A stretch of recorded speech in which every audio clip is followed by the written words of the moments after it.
Hello, everyone. A while back, I did a recording to talk about Sniper Elite 5 based on what little information was available at the time.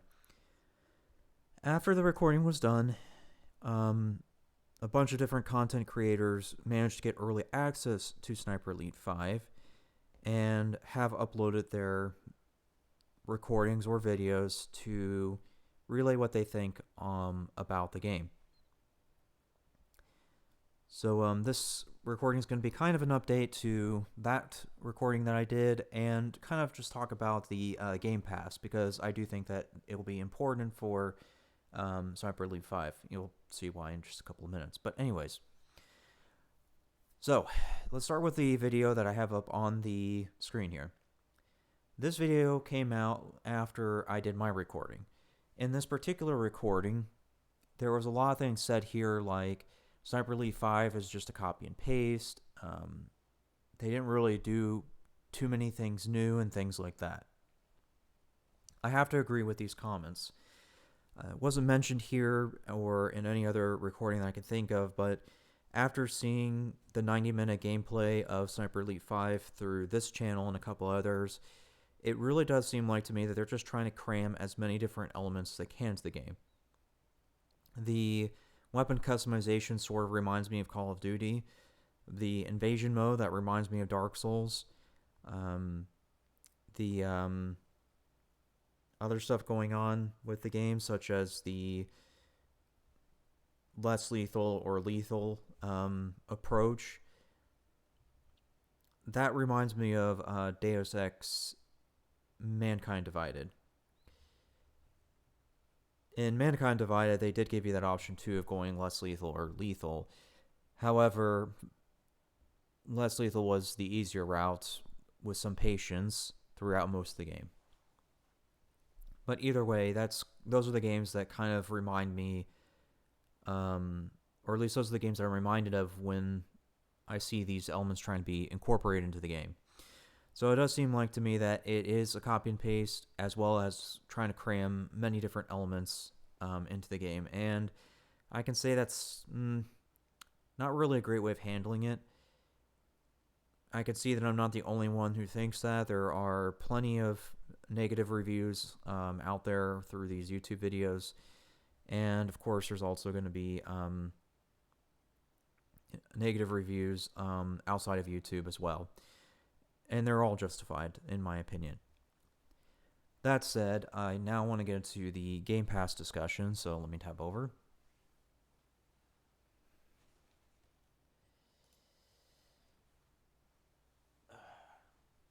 Okay, so as mentioned in the prior recording, I did my best to inform you all that the game would be available on the Microsoft Game Pass day one, but for PC only.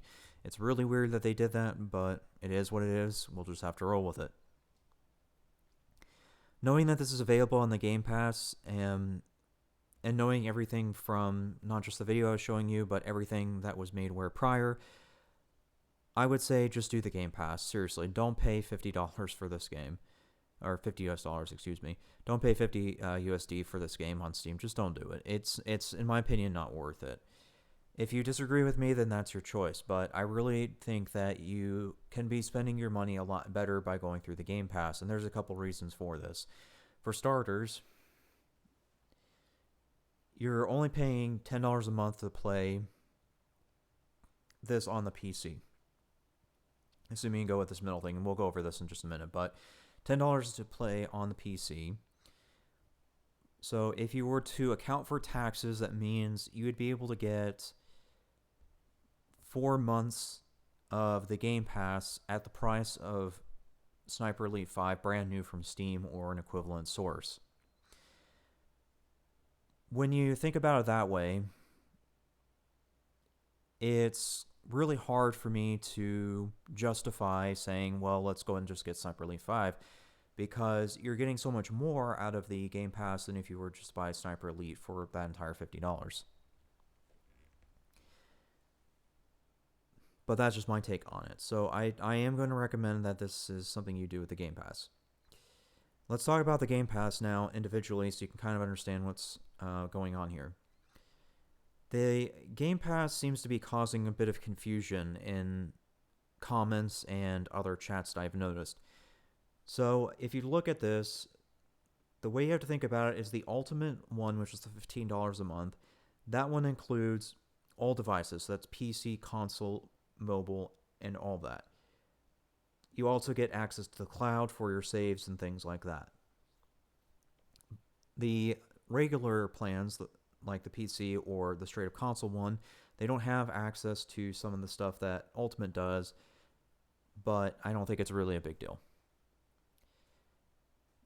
One other difference to note here is that the PC plan appears to be the only one, at least for the base plans, that has access to EA Play. EA Play gives you access to some of the EA games through your plan, which is one way to stretch the money further because you do get access to some of the more well-known EA games like Need for Speed and things like that, assuming you want to go that far.